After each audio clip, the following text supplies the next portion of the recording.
Omenda e kaunti ma Machakos Catherine Mutanu mosebedo kod achiedh nade gikone to ogolo duonde mar kwedo thich mare ok e apisi tim mane ochwal kod MCA'S ma kaunti no.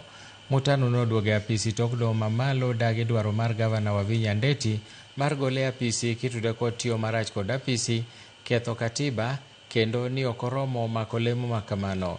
Jatend migao no wacho ni ketho manodonjnego ne gin mana ketho nyinge ma bende ne dwaro ni mondo gole apisi.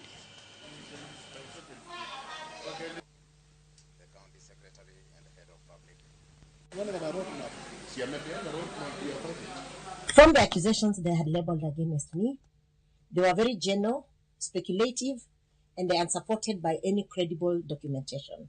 There was a lot of hype, and what I would call media hype. There's a lot of use of big words, the interpretation of words without giving the substance by my accuser. That is the MCA PK, Peter Kilonzo of Mbuyuni. On gross violation, to me, the allegation actually did not meet the constitutional threshold. Because who has the measurement of the threshold? What accusation was he trying to prove? He kept on repeating and explaining those words, giving us the meaning, but not actually giving the substance of that matter.